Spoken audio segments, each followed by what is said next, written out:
Good evening, everybody. My name's Sam Goss. I'm the founding director at Barefoot Architects. We're based in Bristol, Totnes, and work a lot in Dorset, where I grew up. I'm a son of Dorchester, as I like to say, and I'm going to talk about Hazelmead this evening, and hopefully share what I think is a really powerful lived example of a project which achieves net zero operational carbon and I think has many sort of radical aspects of both social and environmental sustainability worth dwelling upon. And I mean, the title of my project, obviously a play on CPRE, but this is a truly sort of community powered, rural, and absolutely exceptional project, driven by local people. And I think in the context of what we've just heard, it's an interesting reflection for me to see that we've got this strain on the on our land. We have a high demand for housing, and what we've got here is an example which is truly driven by community aspiration and need. So Hazelmead, as a project, is situated in West Dorset, to the northwest of the town, adjacent to the community hospital, on what was a greenfield site within the former area of outstanding natural beauty. And it's remarkable that a group of local people came together in the town where housing costs are about 11 times local income. This very, vast disproportion between income and house prices as a result of tourism, the popularity of the town, many people retiring there. And so Bridport is a town where people struggle to afford to live. People struggle to be able to work in a hospital or a school and be able to live in this town. So it's actually an incredibly well-connected site. It's only 0.9 miles from the town centre. It's walkable. There are many buses every day, and it's possible to cycle from the site to the town centre in under 5 minutes. And the NHS were a very important partner to the project, providing access to the land. And as a result, the project gifts back 6 affordable homes in perpetuity to key worker nurses who work next door. And that affordability is driven by the Community Land Trust, who initiated the project and have driven it. And that Community Land Trust own the freehold of the site. And it's a 50-50 mixed tenure on the site of 50% socially rented homes through Bournemouth Churches Housing Association and 50% shared ownership, with a maximum staircasing of up to 80% of the value of the homes. And the Community Land Trust retain 20% of the equity, upon which they charge a rent, and that allows them to manage the site. Remarkable group of people who crowdfunded the purchase of the land. And we've always referred to this as a place to grow on kind of every level. It's the town has grown, the community has grown, the people there have grown, and they are indeed growing food on site quite significantly. And so it is extraordinary that this group of people have worked for over 15 years to deliver a £10 million housing project. They are all lay people without professional skills and understanding of the construction industry, and they have somehow managed to navigate this process with huge support from professional advisors such as Charles Cousins, Alan Heeks. We've been fortunate to play a small part in facilitating and enabling them to design the development. But, it really is their project and they deserve all of the credit they're getting. And what I've often said, their brief was fabulous. They wanted to deliver housing which would be more sustainable, more affordable, and more neighbourly. And I would add to that simply more ambitious. When given trust and opportunity, I believe that people, lay people and kind of our consumers of housing want better. It's just not being delivered to them. As I've said, they've grant and crowd-funded the entire project. And it had, as a result of the long process of engagement they did with the layers of stakeholders of the parish, the town, the district council, and their MP, it had widespread political support. But nonetheless, it was recommended for refusal by the case officer, whose conservation and landscape team simply couldn't accept the perceived impact of the development within the AONB, and neither were they able to align closely enough the policy requirements of affordable housing, given it was effectively a rural exception site. And to quote the planning committee, who unanimously approved it on the 11th of February in 2016, in terms of the affordability and rural exception sites, they said if it walks like a duck and quacks like a duck, it is a duck. And this indeed was one of those ducks. It just could not align with the parameters of policy. At 53 homes, it's the largest co-housing project of its type in the UK. And I've often said, I think it does take exceptional approaches to achieve exceptional planning outcomes. I think, not unique to co-housing, but an important component of it and other community-led housing projects that we've worked on is that they are co-created and co-designed. And I think that process of it really deeply engaging with the prospective users and inhabitants of a housing project is a really radical thing. It means as professionals and architects, designers, we need to lower our ego, we need to allow people into the process, and we need to develop a series of alternative tools and approaches to designing with people. But I do believe that the benefits of doing that are that you end up with much more ambitious ideas. And I think that those have fantastic social and health and sustainability benefits. For example, I believe that co-housing as a model is a radical and fundamental way of trying to address the loneliness epidemic that we face in the United Kingdom, which affects people of all ages, stages, and demographics. It is not unique to any one particular group. So co-housing does that through creating an intentional community where design for sociability is at the absolute core of everything that they do. So in design terms, that manifests itself through what we referred to as a landscape-led layout. That meant enhancing and reinforcing all of the existing planting to the boundaries. The hedgerows were all maintained and retained. None of them were impacted or damaged as a result of the project. And leaving a pretty large part of the site, around a third of it, to a kind of wildlife and growing space with a community orchard, which is really giving the development space to breathe and area for children to play. All of the south-facing roofscape is covered with PV panels as part of a microgrid, and I'm going to talk more about that later. And one of the restrictions of the planning process and in heavy engagement through pre-apps was that the buildings couldn't go above a particular line where it was considered that it would have too greater impact on the visual scene from the neighbouring hill. All of the streets are permeable, so they are hogging on compacted layers of substrate which allow them to be used for emergency vehicles. And the only tarmac on the site is the stretch of adoptable road at the entrance. We considered and used swales and rain gardens extensively throughout the site to transmit and transport water around the site, including an attenuation basin in the centre of the development. That wasn't possible to capture all of the rainwater runoff of the site, and we did rely upon storm cells under the car parking area, such is the clay geology of this site. And we used terraces as a very known building form and highly energy efficient, with lots of repetition to support the affordability of construction.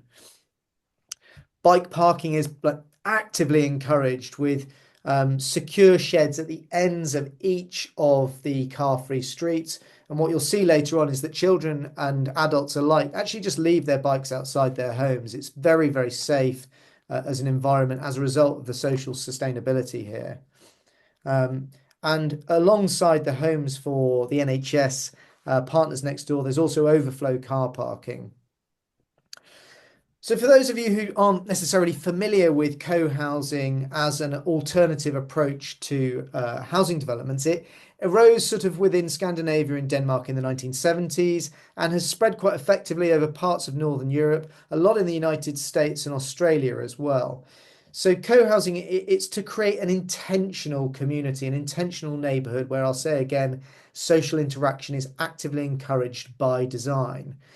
And importantly, I would now refer to it as having your cake and eat it. There is the provision of both private homes with your own kitchen, bathroom, living space, own private rear garden, but also shared common facilities. So typically a common house, which sits at the heart of the development, and that provides space for shared gatherings, meals, parties, working, etc. All of the car parking on this scheme and many other co-housing projects is placed at the perimeter of the site. And I think it's impossible to overstate how significant that single brave, bold move of residents like these is in creating a much better environment for all of the residents with the sacrifice of not parking outside your front door. One of the other key components of co-housing in giving agency and power to the residents of housing developments is its form of governance and stewardship. So the residents in a community land trust, they have a sense of agency and control over the maintenance, management and meetings which operate the development. And that is led in this site through sociocracy, which is a fabulous form of governance. And we now believe from the research we've been doing to be an absolute backbone to the success and ongoing continuation of it succeeding. It does include all voices and it really does empower people. I think the other thing to say about co-housing, it's not a gated community. They are inclusive and part of a wider community. I think at Hazelmead, it's very well bounded by its hedgerows and it has a sense of being contained, which I think suits it rather well, but it's still open to anybody. Sort of zooming in a little bit more, all of the homes then follow the contours of the land, which means that the roadways or the streets that are pedestrianised are level. That enables level thresholds.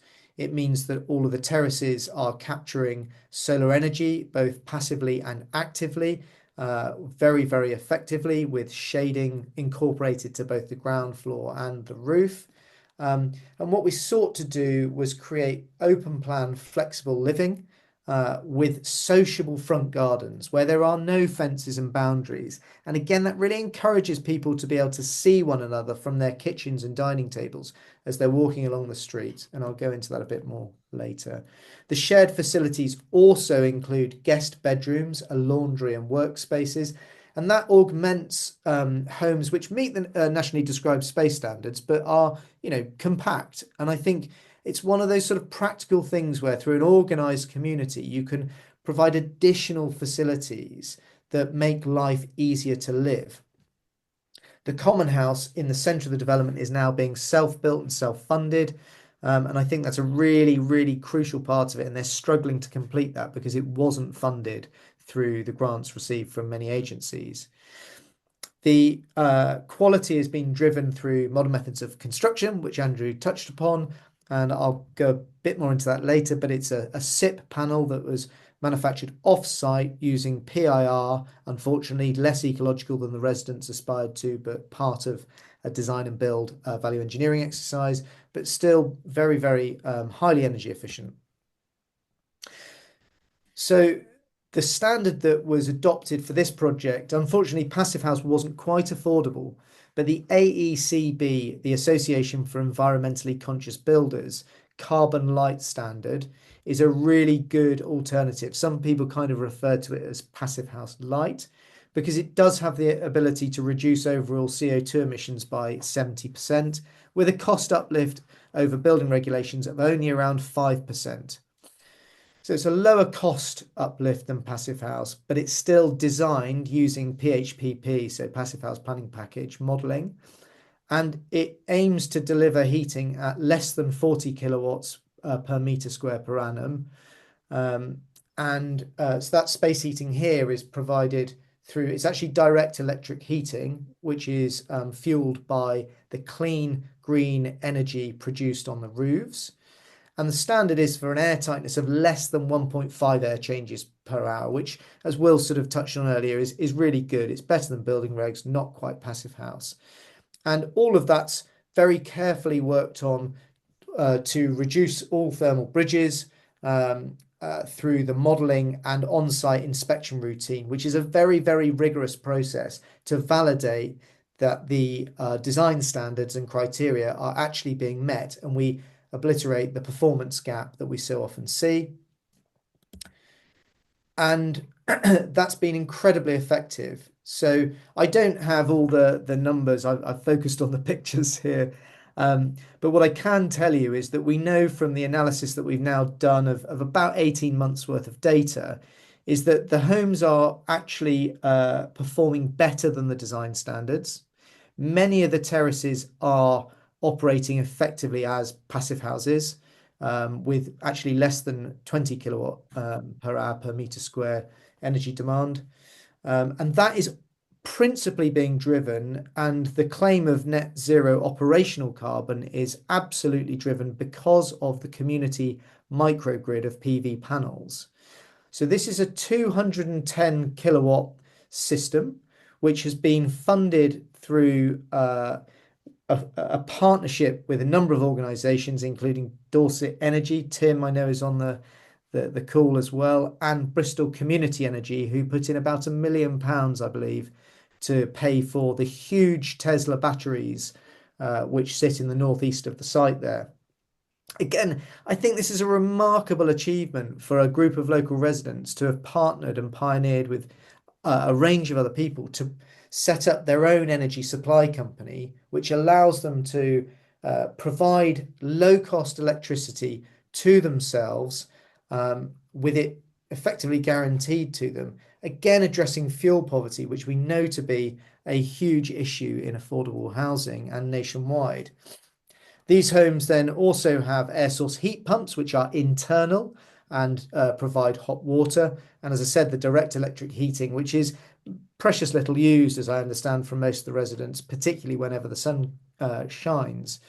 So what we've found over the last 18 months or so is that the total site generation of electricity via the PV panels is equal to the total electrical consumption of all of the homes through their space heating, hot water, small power and electrics. And I think that is a remarkable feat. So inside these homes, they are beautifully natural, light-filled, spacious, affordable houses. They have much enhanced acoustic standards driven by the aspirations of the residents. The ceilings are higher, the windows are bigger, triple glazed, timber framed internally. And we adopted many of the accessible lifetime homes standards, even though it wasn't a requirement, because the residents wanted to enable future-proofing their homes. I've touched on some of the other things, better air quality, and they have these enormous vaulted stairwells with roof lights, which are a huge pain to build, but bring joy to the residents. Inside the homes, at the back of them, I've called this they're a safe sanctuary within what is a very sociable development. And one example is there's a young teenage boy called H, and he has special needs. And I spoke with his mum about the impact it had had upon his life and experience of living within this community. Prior to moving here, he was what she referred to as a bit of a flight risk. He would leave the house and could get out on the streets where he was a danger to himself and people didn't know him. Now everybody on this site knows him by name, knows what his needs are, knows where he lives, and is able to provide a degree of soft support, which is absolutely remarkable. And for the first time in their lives, Mum describes being able to sort of live at peace, knowing that he is safe. And not only that, but people like Lynn in the picture here, who is now in her 70s, talks about how the world in her 70s is now opening up as a result of living in this place. She's meeting new people, learning new skills, and feels as though it is a complete contrast to the experience of her parents at her age. And I know that Mother of H has said how inspiring it is to have a group of older people within her community who are living such positive lives. I think it is, as the Observer said, I am messianic about this. I'm obsessive about the amazing outcomes that appear to be arising out of places like Hazelmead, because the more time I've spent there over the last few weeks and spoken with residents, it is truly a community in which people are growing and thriving. They are literally growing shared food outside their front and back doors. It's supporting people to live what I believe are fundamentally healthier, happy lives. It's addressing these crises of our time of the affordability gap, of loneliness, and it's done through this very mutually supportive, multi-generational community, which is carefully being orchestrated. And I think there's massive social value in this, which we are trying to quantify. And I'm making research bids at the moment to support doing that. I think, some of these lessons, I've said it and I'll say it again, they are just more ambitious. When given the opportunity, I believe that the consumers of housing, when acting as citizens, taking agency, will deliver better things for us and we will get better outcomes. So the investment is worth making from the public purse. It was and is a protected landscape, and it was not strongly, but it was resisted by the local authority. And I now believe it is acting as a flagship for them, which I'm really pleased about. And I believe that for more of these projects to happen, we have to be as brave and bold as these local residents are to make necessary changes to achieve net zero. I'm now just going to whiz through a few vignette photos that show a bit of life on site. We've got 6 homes for key workers. That's introduced an international cohort to Bridport and the co-housing development here. And it's wonderful to hear their stories from Zimbabwean families and Kenyan families thriving here as well. The lady here helping children grow vegetables, B isn't their mother. She's not a relation. She's just helping them to learn how to grow. And they're producing food that they share out freely amongst each other. It is remarkable. The car-free streets are just enabling so many more social interactions and the little connections, as Jim Hudson described them in his report for the LSE and Bristol University. I truly feel that car-free streets give an ambience of being carefree, and people talk about needing to leave 10 minutes extra to get to their car because they fall into conversations.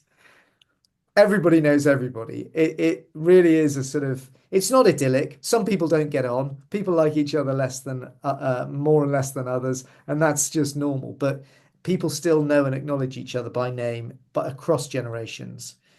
These solar shading features that we incorporated at the front of the houses double up as benches, and people generally, genuinely sit out and drink their tea in the gardens that they've beautifully planted, and it's a joy to see. As I said, adults are supporting all the kids, and some people refer to them as free range, and one of the residents says, actually, Sam, they're feral. And I just think it's wonderful because what the development has done here, I think, is gifted children childhood back as we once used to know it. They roam freely on the streets, riding their bikes and running around. And they do so because they've got this space. And, I have to hand it to the local planning authority by encouraging us to move the development down. We have freed up this huge wild space at the top of the site, which is now becoming a wonderful community orchard and a great place to be. Whilst this isn't and cannot be a replacement for a properly funded social care system, it is a place where people do care about each other socially. And I believe that to be a powerful thing. I've said again that I think the control and management maintenance through the Community Land Trust as a model of development is empowering people to have agency and control over their homes. And let's say again, this is 100% affordable housing in partnership with a housing association, and people sign up. They want to participate in the running of the community, and they have to do so by offering 2 hours of labour a week. So my final piece is to say, look, this is a net zero carbon in operation, car free, all electric, mutually supportive, multi-generation, 100% affordable housing project led by local people and run by a community land trust.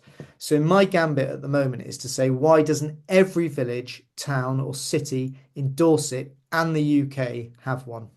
Thank you very much.